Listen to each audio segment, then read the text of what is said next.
Certain middle age man के episode 2 की शुरुआत में हम लोग अर्थ को देखते हैं, जो कि हम लोग को बताता है कि पोशन के डिसअपियर होने वाले इंसिडेंट को काफी दिन हो चुके हैं और गेम की दुनिया थोड़ी सी अब बदल गई है। मेडिसिन स्किल को अब यूजलेस स्किल नहीं माना जाता है, क्योंकि जब लोगों को इसके बारे में पता चला कि एनपीसीज के पास सामान खत्म हो सकते हैं तो लोगों को समझ आ गया कि मेडिसिन स्किल बेकार नहीं है। अर्थ अब वापस से अपना वीआर पहन लेता है और कहते हैं आज मुझे क्या करना है। वो जैसे गेम के अंदर आता है वहाँ पर उसे जुए मिलता है। वहीं पर अब अर्थ उसे कहने लगता है मुझे नहीं पता था कि तुम गिल्ड मास्टर हो, मुझे इन्वाइट करने के लिए शुक्रिया। तो जुए कहते कोई बात नहीं, इन लोगों से मिलो, ये है ब्लू कलर के मेंबर्स। अर्थ अब जुए और मिली को जानता था, इसे बाकी सभी लोग अब अपना इंट्रोडक्शन देते हैं। एक लड़की सामने आती है जिसका नाम होता है नोरा। वो मिली कॉम्बैट कर सकती है, यानी मान लो कि डैगर के साथ वो लड़ सकती है। तभी जुए अर्थ को बताता है कि नोरा के सामने ये मत कहना कि वो फ्लैट है, वरना वो तुम्हें मार देगी। तो अब अर्थ कहते हैं ठीक है मैं नहीं कहूंगा। जिसके बाद अब दूसरा मेंबर सामने आता है, उसका नाम होता है रेज। वो एक टैंकर है और वो वन हैंडेडली एक्स और शील्ड को यूज करता है। जिसके बाद अब लास्ट मेंबर होता है जिसका नाम होता है काज़मीने, जो कि एक स्वॉर्ड्समैन है। सभी लोग के इंट्रोडक्शन होने के बाद अब बर्थ अपना इंट्रोडक्शन देने वाला होता है, लेकिन सभी लोगों को पहले से पता था कि वो एक आर्चर है। वो लोग घर से कहते हैं कि तुम्हारे बारे में पहले से सभी लोग जानते हैं, क्योंकि उस दिन तुमने जिस बंदे को हराया था उसे हराने के बाद तुम टाउन में काफी फेमस हो गए हो। ये सुनकर अर्थ सोचता है कि मैं ऐसा नहीं करना चाहता था, वो तो बस एक लो स्किल प्लेयर था, मैं ज्यादा स्टैंड आउट नहीं करना चाहता हूँ। जिसके बाद अब वो सभी लोगों से कहने लगता है कि तुम सभी लोगों के सामने तो मैं एक आर्चर हूँ, तो ये एक वेल बैलेंस पार्टी नहीं होगी। तो नोरा उसे बताती है कि मिली बनाना पड़ेगा। वहीं पर अब भी उसकी बात नहीं सुनता है और अब वो सभी से कहता है चलो चलते हैं। ऐसा बोलने के बाद अब सभी लोग वहाँ से चले जाते हैं। वहीं अब अर्थ कहने लगता है मेरी बात भी कोई सुन लो। और अब अगले सीन में हम लोग देखते हैं वो लोग फॉरेस्ट में आते हैं, जहाँ पर अर्थ अपनी स्किल का यूज करके पता लगाता है कि सामने की तरफ व्हाइट बियर है, लेकिन वो लोग ग्रुप्स में है। ये बात तो आप सभी लोगों को ही बताता है, लेकिन तभी उसे एक अकेला बियर दिखता है और अब सभी को बताते हैं कि हम लोग इसे लड़ सकते हैं। तो जुए कहते हैं ठीक है, सबसे पहले हम लोग इसे ललचा कर एक ऐसी जगह पर लेकर जाएंगे जहाँ पर हम लोग को एडवांटेज हो। वहीं पर अब सभी लोग अब अर्थ के बारे में बात करने लगते हैं कि अर्थ की स्किल कितनी ज्यादा कमाल की है, वो दूर का देख सकता है। अच्छा हुआ कि हम लोग अर्थ को अपने साथ लेकर आ गए। ये सब सुनने के बाद अब जुए कहते हैं देखा मैंने कहा था ना कि वो काफी ज्यादा हेल्पफुल रहेगा। जिसके बाद हम लोग मिली को देखते हैं, जो कि जुए के ऊपर बफ मैजिक का यूज कर देती है। जिसके बाद अब अर्थ सभी से कहते हैं कि मैं हमारे ग्रुप से थोड़ा अलग जा रहा हूँ और मैं अपनी स्नेक स्किल का यूज करूंगा। सभी लोग अब उसकी बात मान जाते हैं और अब स्नेक स्किल का यूज करके उस वाइल्ड बियर के पीछे आ जाता है और अब उसके ऊपर शूट कर देता है। वो अब एरो जाकर सीधा उस बियर को लगती है, लेकिन अब वो बियर काफी गुस्से में आ जाता है और अब अर्थ के ऊपर हमला करने वाला होता है, लेकिन तभी बीच में रेज आ जाता है, जो कि अपनी टोंट स्किल का यूज करके उस बियर का ध्यान अपने ऊपर ले आता है। वहीं पर अब अर्थ हम लोग को बताने लगता है कि कॉम्बैट के दौरान मोस्टर्स के पास एक हिडन पैरामीटर होता है, उसका हम लोग एग्रो कहते हैं। उससे पता चलता है कि मोस्टर किस पर गुस्सा है, लेकिन रेंज के पास हाई डिफेंस है। तो उसने टोंट का यूज करके उस मोस्टर का ध्यान अपने ऊपर भटका दिया, जिससे कि वो मोस्टर हम पर गुस्सा ना करे और हम सभी लोग बच जाएं। और तब कहते हैं कि जब रेज ऐसा कर रहा है तो मैं थोड़ा सा डिस्टेंस पर आ जाऊंगा। वो वैसे ही करते हैं और झाड़ियों के पीछे आ जाते हैं, जो कि एक सेफ जगह होती है। वहीं पर हम लोग उस भेड़ को देखते हैं, जो कि रेज के ऊपर काफी ज्यादा हमला करके उसकी काफी एचपी गिराने लगता है। ये देखकर मिली जल्दी से उसे हील कर देती है, इस वजह से रेज उसका शुक्रिया करता है। और अब इसी मौके का फायदा उठाकर नोरा अपने डैगर से आकर उस बियर के ऊपर हमला करती है, लेकिन वो बियर की स्किन काफी ज्यादा टफ होती है। नोरा का जो डैगर होता है वो बियर की स्किन के आर पार ही नहीं हो पाता है। वहीं पर बाकी लोग भी उस बियर के ऊपर हमला करने की कोशिश करते हैं, लेकिन कुछ भी नहीं होता है। ये देखकर मिली कहती है ऐसी बात है तो मैं अपनी स्पेल को यूज करती हूँ। ऐसा बोलने के बाद अब उस बियर के ऊपर फायर स्पेल का हमला करती है, लेकिन इस बार भी बियर को कुछ भी नहीं होता है। जिसके बाद अब बाकी सभी लोग भी वापस से लग जाते हैं उसे हराने के लिए। वहीं अब काज़मीने कहते हैं मुझे नहीं पता था कि इतना ज्यादा टफ होगा, लगता है हम लोगों ने इस बियर को अंडर एस्टिमेट कर दिया। वहीं पर अब नोरा भी कहने लगती है लगता है मेरा एमपी काफी जल्द खत्म होने वाला है। ये सब देखने के बाद अब अर्थ सोचने लगता है कि काफी ज्यादा बुरी हालत होती जा रही है हमारी, मुझे जल्दी से एक डिसीजन लेना होगा, मुझे एक रिस्की अटैक करना होगा। मैं इसकी आंखों के ऊपर हमला करूंगा, मेरे ख्याल से यही उसका वीक स्पॉट है। मेरे पास सिर्फ एक ही मौका है, अगर मैं ये नहीं कर पाऊंगा तो मैं इस पार्टी के अंदर बिलोंग नहीं करता हूँ। ऐसे बोलने के बाद अब उस बियर के सर के ऊपर शूट कर देता है, लेकिन अब वो बियर अब भी नहीं हारता है और अब वो काफी गुस्से से चिल्लाने लगता है। ये देखकर सोचता है कि हारा क्यों नहीं, मैंने था। उस बेर को इतने ज्यादा गुस्से में देखकर सोचने लगता है कि अब हम सभी लोग मारे जाएंगे, मुझे अपने फाइनल कार्ड प्ले करना होगा। ऐसा बोलने के बाद अब अर्थ छलांग लगा देता है। ये देखकर सभी लोग उसे रोकने की कोशिश करते हैं, लेकिन वो नहीं रुकता है और वो विंड बूस्टर का यूज करता है। वो बताता है कि ये स्पेल उसने विंड मैजिक के लेवल 15 पर सीखी है। वो इसे सिर्फ 10 सेकंड के लिए यूज कर सकता है, लेकिन ये स्पेल उसकी स्पीड को काफी अच्छा बूस्ट देती है। वो काफी तेज से दौड़ने के बाद अब उसके तीर को उस बेर के सर के अंदर और भी अंदर तक घुसा देता है। इसी मौके का फायदा उठाकर मिली अपने फायर मैजिक का यूज करके अब उस बियर के ऊपर हमला करके उसे खत्म कर देती है। वहीं सभी लोग कहने लगते हैं कि इसे हराना काफी ज्यादा टफ था।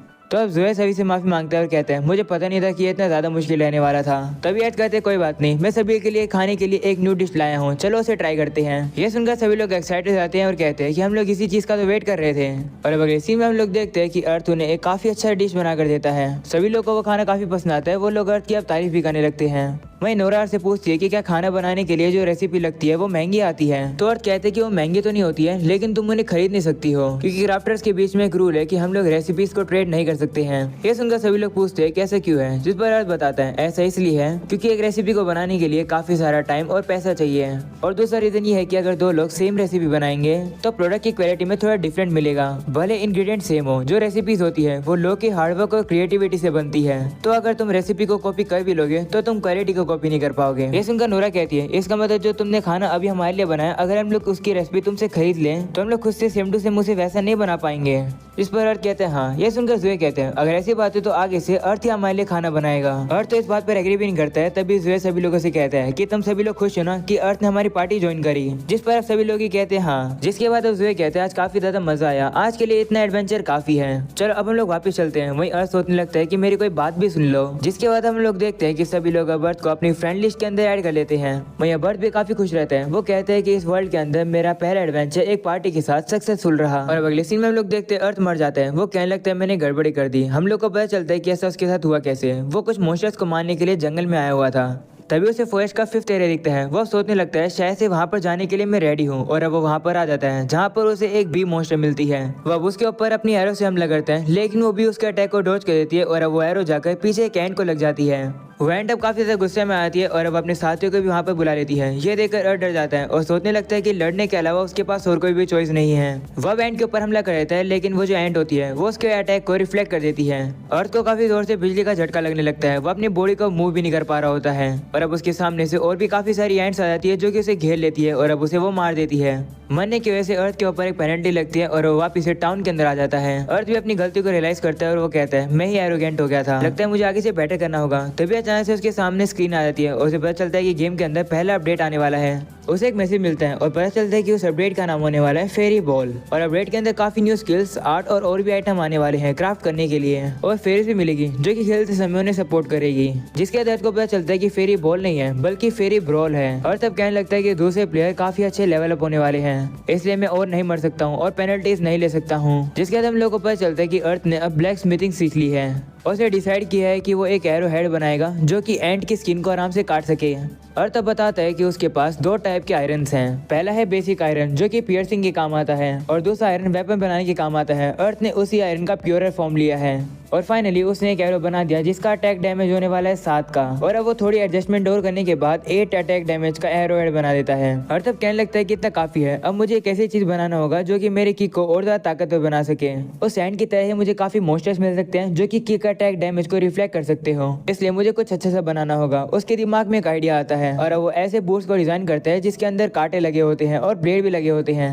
वो अब लग जाता है उसको बनाने के लिए। तभी वहाँ पर एक और ब्लैक स्मिथ आता है और उससे पूछता है कि तुम ये क्या कर रहे हो। अर्थ उसे कहता है तुम बस वेट करो और देखते रहो मैं क्या बनाने वाला हूँ। जिसके बाद अब अर्थ फाइनली शूज के नीचे वाला एरिया बना देता है। उसे देखो ब्लैक स्मिथ कहते हैं तो क्या ये है तुम्हारा फाइनल प्रोडक्ट। तो अर्थ कहते हैं अभी के लिए तो यही है, जब मैं इसे यूज करूंगा तो मुझे पता चलेगा कि मुझे इसके अंदर क्या इंप्रूव करना है। तभी वो ब्लैक स्मिथ कहते हैं मैंने कभी किसी को नहीं देखा है जो कि किक को और ज्यादा ताकतवर बनाने के लिए कोई आइटम बना रहा है। तभी यहाँ पे कुछ बंदे आ जाते हैं जो कि अर्थ का मजाक उड़ाने लगते हैं और कहते हैं कि तुम ये बूट्स बना रहे हो या फिर वेपन बना रहे हो। जिस पर अर्थ कहता है कि मैं दोनों ही बना रहा हूँ, कूल आइडिया है ना।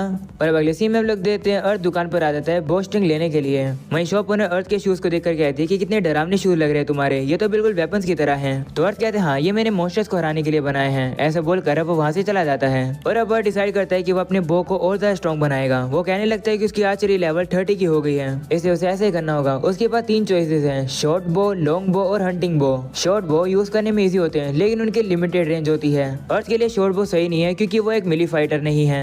वहीं पर लो बो के पास रेंज और पावर होती है लेकिन वो फायर होने में काफी टाइम लेते हैं जो कि सोलो प्लेयर्स के लिए अच्छे नहीं है। इसलिए अर्थ के पास और कोई भी चॉइस नहीं है, उसे हंटिंग बो को ही चुनना होगा। और वैसे भी उनके अंदर सेम रेंज और सेम पावर होती है उस बो की तरह ही जो बो वो यूज कर रहा है। जिसके अंदर हम लोग देखते हैं अर्थ ने अपने 3 एक्सपोनेंट पॉइंट्स का यूज करके अपनी आर्चरी लेवल को स्पेशलाइज कर लिया है अपने हंटिंग बो को लेवल 1 का बनाने के लिए। वो अब कहता है कि ये एक पावरफुल स्किल है तो उसे और ज्यादा अटैक बोनस मिलेगा। वो एक एक्स डिजाइन का एक बो बनाता है जो कि काफी ज्यादा अलग लग रहा होता है। उसका अटैक डैमेज भी 32 का है। जितनी ताकत उसे पिछले वाले बो में लगानी पड़ती थी उसे पुल करने के लिए, इस बो के अंदर उससे ज्यादा ताकत की जरूरत है। लेकिन ये वाला जो बो है ये काफी ज्यादा पावरफुल है पिछले वाले से।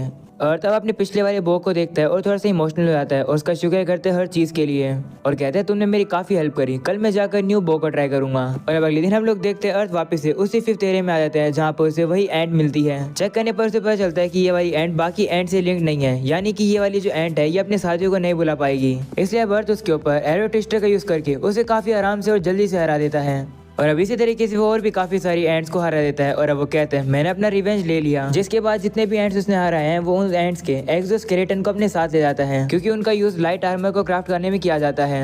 तो अब अर्थ उन्हें ले जाता है ये सोचकर कि वो इन्हें आर्मर मर्चेंट को दे देगा या फिर किसी दुकान पर बेच देगा। और अब अगले सीन में हम लोग देखते हैं गेम का अपडेट आ चुका है और फेरी बॉस शुरू हो गया है और अपडेट के फर्स्ट हाफ में लोग फेरी के साथ कॉन्ट्रैक्ट बना पाएंगे। वहीं पर अब अर्थ अपने कॉन्ट्रैक्ट क्रिस्टल को देखकर काफी ज्यादा एक्साइटेड रहता है और वो सोच रहा होता है कि क्योंकि वो एक आर्चर है शायद से उसे विंड फेरी मिलेगी जिसके साथ वो कॉन्ट्रैक्ट बना पाएगा। वो अब क्रिस्टल के साथ कॉन्ट्रैक्ट बनाने लगता है। वो काफी एक्साइटेड रहता है कि इस क्रिस्टल में से क्या निकलेगा, लेकिन तभी अचानक से वो क्रिस्टल टूट जाता है। ये देखकर अर्थ काफी दुखी हो जाता है। तभी उसे ज़ोए की कॉल आती है, वो उसे उसके पास बुलाता है तो अब अर्थ भी उसके पास चला जाता है, जहाँ पर ज़ोए ये सुनकर काफी हैरान होता है कि अर्थ फेरी के साथ कॉन्ट्रैक्ट बनाने में फेल हो गया। वहीं अब अर्थ ज़ोए से कहने लगता है कि तुम्हें क्या मिला, तो वो बताता है कि मुझे ये वाला फेरी मिला है। अर्थ अब देखता है कि सभी लोगों को ये फेरी मिली है। ये देखकर वो काफी दुखी हो जाता है। वो लोग कहने लगते हैं कि हम लोगों ने कभी नहीं सोचा था कि कोई कॉन्ट्रैक्ट बनाने में भी फेल हो सकता है। ये सुनकर अर्थ काफी दुखी हो जाता है। तभी मिली उससे कहती है कि इतनी जल्दी गिव अप मत करो, अभी तो सिर्फ फर्स्ट हाफ ही अनाउंस हुआ है, क्या पता तुम्हें कुछ सेकंड हाफ में मिल जाए। और ध्यान से देखो ये क्रिस्टल गायब नहीं हुआ है बल्कि बस ये टूटा है, तो इसका मतलब है कि तुम्हारे पास एक और चांस है और मुझे पूरा विश्वास है कि तुम्हें सेकंड हाफ में जरूर कुछ न कुछ मिलेगा। ये बात सुनने के बाद अब अर्थ थोड़ा सा खुश हो जाता है, उसके अंदर थोड़ा मोटिवेशन आ जाता है। तभी ज़ोए अर्थ से कहता है हाँ मिली जो कह रही है वो शायद से सच हो सकता है, लेकिन मुझे एक बात समझ नहीं आ रही है कि सारी फेरीज तुम्हें इतना ज्यादा पसंद क्यों कर रही है। हम लोग अब देखते हैं कि उन लोग की सारी फेरीज अब अर्थ के चारों ओर ही बैठी हुई है। इस बात से तो अर्थ भी काफी कंफ्यूज रहता है कि ऐसा क्यों हो रहा है। वहीं पर अब सभी लोग उस पर काफी ज्यादा नाराज और गुस्सा रहते हैं। वहीं पर अब अर्थ उन्हें कोई भी जवाब नहीं दे पा रहा होता है। वो मन में कहता है कि फेरीज काफी क्यूट होती है, मैं दुआ करता हूँ कि मुझे एक और चांस मिलेगा। और अब यहीं पर हो जाता है ये एपिसोड खत्म। पसंद आया तो लाइक कर देना, चैनल पर न्यू हो तो सब्सक्राइब कर देना। मिलते हैं अगले एपिसोड में, तब तक के लिए बाय बाय।